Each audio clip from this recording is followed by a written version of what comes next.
గడిచిన 30 రోజుల్లో ఎంతమంది వైఎస్ఆర్సీపీ కార్యకర్తలు టీడీపీ తీర్థం పుచ్చుకున్నారు అనేటువంటి నివేదికని జగన్మోహన్ రెడ్డి నిఘా వర్గాలు జగన్మోహన్ రెడ్డికి అందజేశాయా? ఆ నివేదికను చూసిన తర్వాత జగన్మోహన్ రెడ్డి వెన్నులో వణుకు మొదలైందా అంటే అవుననే సమాధానం ఇస్తున్నారు కొంతమంది రాజకీయ విశ్లేషకులు. ఇక ఇదే అంశానికి సంబంధించి మనతో మాట్లాడేందుకు ప్రముఖ రాజకీయ విశ్లేషకులు అంకమ్మరావు గారు మనతో ఉన్నారు. సార్తో మాట్లాడదాం. సార్ నమస్తే. సార్ నమస్తే. సార్, గడిచిన 30 రోజుల్లో ఎంతమంది వైఎస్ఆర్సీపీ కార్యకర్తలు టీడీపీ తీర్థం పుచ్చుకున్నారు అనేటువంటి నివేదికని జగన్మోహన్ రెడ్డికి సంబంధించినటువంటి నిఘా వర్గాలు జగన్మోహన్ రెడ్డికి అందజేశాయని, ఆ నివేదికను చూసిన తర్వాత జగన్మోహన్ రెడ్డి వెన్నులో వణుకు మొదలైంది అంటూ కూడా ఒక వార్త ఇప్పుడు సోషల్ మీడియాలో చక్కర్లు కొడుతూ ఉంది. ఏంటి సార్ ఆ వార్తను ఎలా చూడొచ్చు? ఎంతమంది వైఎస్ఆర్సీపీ కార్యకర్తలు టీడీపీ తీర్థం పుచ్చుకున్నారు అంటే ఏం చెప్తారు సార్? మంచి ప్రశ్న అడిగారు కృష్ణ గారు. ఈరోజు ప్రజలందరికీ కూడా తెలియాలి. గత 2 నెలల నుంచి ఈ వలసల కార్యక్రమం అనేది మొదలవుతూ ఉంది. అందుట్లో ఈ నెల రోజుల్లో కొంచెం ఉధృతమైంది. లెక్కలు అంతిమంగా మనం చూసుకుంటూ ఉంటే ఈరోజు వరకు 100 మంది వైఎస్ఆర్సీపీ పార్టీ కార్యకర్తలు వచ్చి తెలుగుదేశం పార్టీలో చేరుతూ ఉంటే 4 కూడా ఈరోజు వైఎస్ఆర్సీపీ పార్టీలోకి వెళ్ళట్లేదు, సామాన్యులు. కాబట్టి ఇది కనుక దృష్టిలో పెట్టుకుంటే మనం, నాకు ఉన్న సమాచారం ప్రకారం ఈ 2 నెలల కాల పరిమితిలో ఒక 3 నుంచి 5 లక్షల మంది వైఎస్ఆర్సీపీ పార్టీ కార్యకర్తలు తెలుగుదేశం పార్టీ కేవలం ఒకే ఒక్క నియోజకవర్గం విజయనగరం నియోజకవర్గంలో తీసుకుంటే కోలగట్ల వీరభద్రస్వామి ఇప్పుడు శాసనసభ ఉపసభాపతిగా ఉన్నారు. ఆయన నియోజకవర్గంలో 5,000 మంది వైఎస్ఆర్సీపీ కార్యకర్తలు రీసెంట్గా అశోక్ గజపతిరాజు గారి సమక్షంలో టీడీపీ కండువా కప్పుకున్నారు. అలా ప్రతి నియోజకవర్గంలో కొన్ని వేల మంది వైఎస్ఆర్సీపీ కార్యకర్తలు టీడీపీ తీర్థం పుచ్చుకునేటువంటి కార్యక్రమం అయితే ఇప్పుడు మనం చూస్తూ ఉన్నాం. ఈ నివేదిక జగన్మోహన్ రెడ్డికి నిజంగా వెన్నులో వణుకు పుట్టించిందా? నిస్సందేహంగా.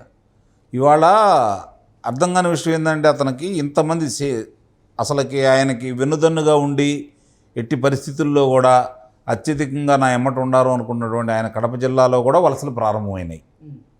ఏ రోజు లేనిది బయటకు వచ్చి ఆయన సొంత నియోజకవర్గం అయినటువంటి పులివెందల్లో కూడా బయటకు వచ్చి ప్రశ్నించే స్థాయికి ఈరోజు కార్యకర్తలు ఉన్నారు.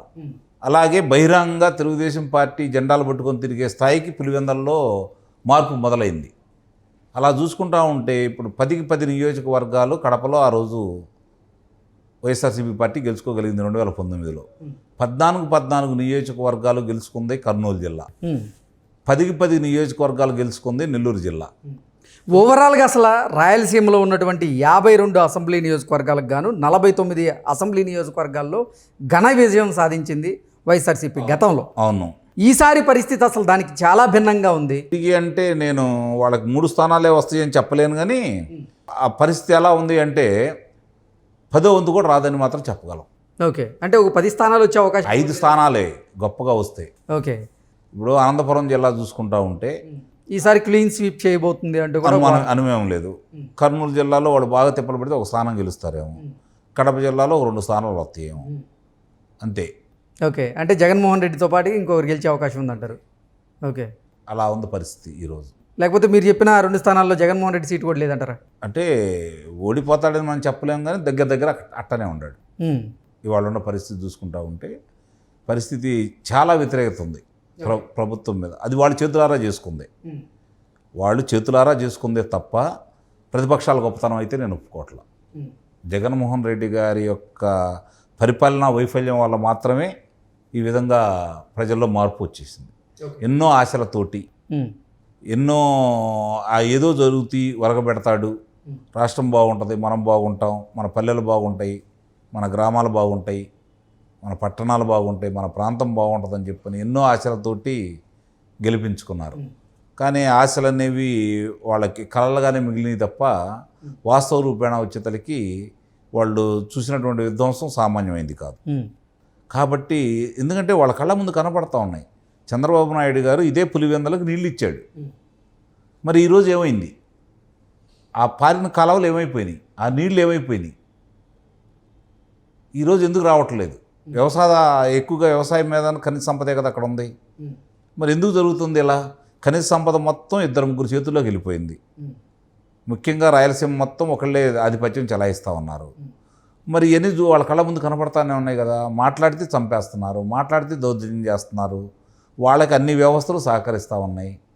ఈరోజు నిన్నగాక 2 సంవత్సరాల క్రితం జరిగినటువంటి వరద బీభత్సంలో దాంట్లో ఒక తలుపు కొట్టుకుపోయింది కదా. ఈ రోజు వరకు కనీసం దానికి మరమ్మతులు చేయించట్లేదు కదా. ఎంతమంది చనిపోయారో వాళ్ళకి ఆర్థిక సహాయం కూడా అందజేయలేదు కదా. మరి ఈయన ఏం చేస్తాడు అంటే పాలనాపరమైన వైఫల్యం అనేది వాళ్ళకి స్పష్టంగా అర్థమైపోయింది. తిరుపతి ఉప ఎన్నికల్లో మేము అంత భారీ ఆధిక్యతతో గెలిచామని వాళ్ళు సంకలు గుద్దుకుంటున్నారే తప్ప అక్కడ జరిగిన విధ్వంసం ఏంటో ప్రజలందరూ చూస్తూనే ఉన్నారు. ఆ తర్వాత వివిధ ప్రదేశాల్లో నిన్నగాక మొన్న జరిగినటువంటి సభ సందర్భంగా ఆంధ్రజ్యోతి విలేకరుని సంబంధించి అతను ఏ విధమైనటువంటి దాష్టీకం చేశారో చూస్తూనే ఉన్నాం. శ్రీకృష్ణ అట్లాగే ఆయన యాదవ సామాజిక వర్గం. అట్లాగే నిన్న చూసుకుంటా ఉంటే కర్నూలులో ఈనాడు కార్యాలయంపైకి వెళ్ళి అంటే వాళ్ళు ఒక సంకేతం ఇస్తున్నారు ప్రజలందరికీ.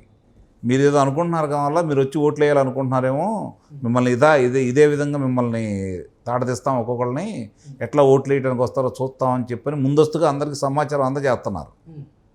వాళ్ళు ఆ విధంగా అనుకుంటున్నారు. ఈరోజు గంజాయి తాగో లేకపోతే మందు తాగో 10 మంది వస్తున్నారు.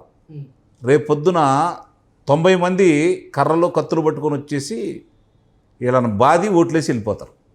అది వీళ్ళకి అర్థం కావట్లా. ఇక్కడ ఒక ప్రాంతంలోనే సొంత ప్రాంతంలోనే అంత దానికి ఇంకో రెండో కారణం కూడా ఉంది. ప్రజలు నమ్మిందే కాకుండా అతను ఈరోజు ప్రజలందరూ కూడా వాళ్ళు చెప్పిన అబద్ధాలని విపులంగా నమ్మారు. ఏదో చేస్తారని ఆశపడ్డారు. కానీ ఈరోజు ఏం జరగకపోయేతలకి పరిస్థితి చూసి వాళ్ళకి ఉద్యోగాలు లేవు, చేసుకోవాలంటే పనులు లేవు, భవన నిర్మాణ కార్మికుల పరిస్థితి మరీ అన్యాయం. సొంతంగా ఇల్లు కట్టుకోవాలనుకున్న వాళ్ళకి ఇసుక మరి అది బంగారంలా తయారైపోయింది. 6,000కి వచ్చే ట్రాక్టర్ ఇసుక ఈరోజు 10,000 పెట్టి కొనుక్కోవాల్సి వస్తుంది. 10,000 పెట్టి కొనుక్కున్నటువంటి లారీ ఇసుక ఈరోజు 40,000 పెట్టి కొనుక్కోవాల్సి వస్తుంది. అది కూడా వాళ్ళు ఇస్తేనే వాళ్ళ దయాదాక్షాల మీద ఆధారపడిన పరిస్థితి ఏర్పడుతూ ఉంది. సో ఇవన్నీ గమనించినటువంటి వైఎస్ఆర్సీపీ కార్యకర్తలు వేల లక్షల సంఖ్యలో వైఎస్ఆర్సీపీని వీడి టీడీపీ తీర్థం పుచ్చుకోబోతున్నారు అంటారా? పుచ్చుకుపోయేదే ఉంది. కొన్ని లక్షల మంది పుచ్చుకున్నారు. ఎన్నికలు పలానా తేదీ వస్తాయి అని చెప్పని ఎప్పుడైతే ప్రకటన వస్తుందో ఇంకా అందరూ కూడా బయటకు వచ్చేస్తారు. ఓకే, మొత్తానికి రానున్న ఎన్నికలకి వైఎస్ఆర్సీపీ ఖాళీ అయ్యే అవకాశం ఉంటుంది నిస్సందేహంగా.